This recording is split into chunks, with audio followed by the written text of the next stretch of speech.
Kembali lagi bersama saya Jason Cornelius di kajian pagi Atma Radio. Gimana kabar semuanya? Semoga semua sehat-sehat ya. Di masa pandemi ini banyak informasi yang kita bisa dapatkan dari media elektronik seperti TV, radio, juga media baru seperti media sosial. Nah, sekarang kita akan membahas bagaimana caranya supaya informasi yang kita dapatkan ini bisa menjadi bermanfaat di era-era yang sulit ini. Di sini kita punya Ritas Agarwal yang berhasil menjadikan media sosial sebagai sarana untuk menciptakan lapangan kerja. Ayo kita simak kisahnya dari video Hungry for Impact. I had just graduated out of school, which meant most of the startups in India are basically run by the founders and their friends, not India, actually globally. But all my friends were actually in school, and none of them were interested in doing this startup with me. They were interested in many more other things. And I also couldn't make sense as to how do I get them to run operations, data, and so on and so forth. So I had to get really sane-headed professionals who were solving for real problems come in and work with me. It took me a year and a half to find that one person, and then I had to scale it up because not the one person, it needed a whole team of being able to build it. So what I effectively did was I asked him who are the 15 smartest people you have ever met in your life. 10 of them work with us today. And that's the high quality team that we've built over time, where the 10 sharpest people that guy knew is the leadership team of the company. Now that was set up. We had our BCA in place. Love was created. What was next?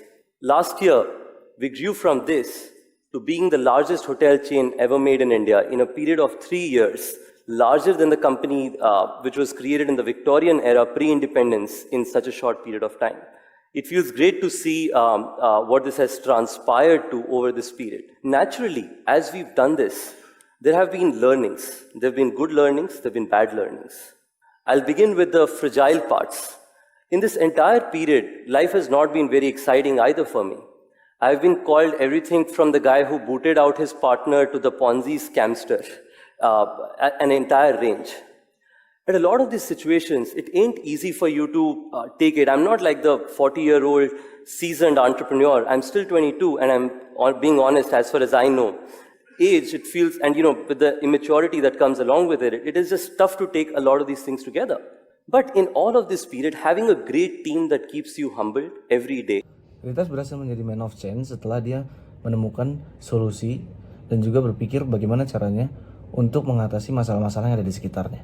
Sekarang, ayo kita lihat gimana tanggapan dari Dr. Andes Gerardus Nubabibang mengenai video Ritas ini. Di era disruption. Karena ini menyangkut tanggapan saya terhadap video Ritas, sebaiknya kita mengadakan review sedikit terhadap video itu.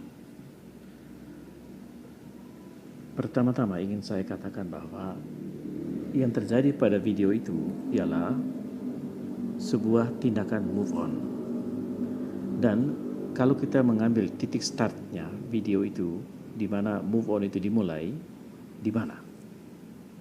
Menurut saya, titik startnya dimulai yang kita sebut kemudian move on itu terjadi ketika Ritesh menghadapi pemilik dari hotel itu mengatakan bahwa saya bisa mengajukan ide-ide saya agar bisa membuat hotel ini laku. Saya kira itulah titik start dari move on-nya Ritesh. Dia menawarkan diri sebagai a man of solution kepada masalah yang ada dan diterima. Nah, sekarang pertanyaannya begini. Kalau kita mengambil ini sebagai titik start, maka titik start ini kita ambil sebagai kekiniannya Ritesh. Itu berarti sebelum titik start itu adalah masa lalunya Ritesh, dan sesudah titik start itu adalah masa depannya Ritesh. Nah, yang disebut move on itu ialah keluar dari masa lalu itu, menghadapi masa kini dengan solusi yang ditawarkan demi menyongsong masa depan yang dibayangkan oleh Ritesh pada waktu itu masih disruptif, masih terguncang. Nah, apakah masa lalunya Ritesh yang harus dia move on itu? Berarti masa lalu yang terjadi sebelum titik start itu ya. Nah, masa lalunya ialah bahwa dia tidak mendapatkan pekerjaan. Dia memang educated, tetapi sulit untuk menghidupi dirinya sendiri. Lalu dengan situasi seperti itu dia hidup sengsara, hampir tidak menemukan jalan keluar untuk mengatasi krisis itu. Sementara itu ada pendidikan tinggi di depan, tapi dia sengaja tidak mengambil itu. Itu masa lalu dia. Sementara mindset dia mengatakan bahwa untuk memperbaiki nasib seseorang itu ialah pendidikan tinggi atau sekolah, istilah kita sekarang. Itu mindsetnya. Nah, move on terjadi ketika Rites berkata, come on, saya tidak mau menggunakan mindset ini. Saya nggak mau sekolah. Saya menawarkan solusi terhadap masalah yang saya lihat, yaitu hotel itu tidak laku. Itulah move on itu, dalam arti yang sebenar-benarnya dan sedalam-dalamnya. Keluar dari masa lalu, menjemput masa kini demi menyongsong masa depan. Terima kasih Pak Bibang untuk tanggapannya, yaitu move on di era disrupsi. Soal move on kita bisa belajar dari Rites Agarwal, yaitu pergi dari masa lalu, menjemput masa kini untuk menyongsong masa depan yang lebih baik untuk kebaikan bersama.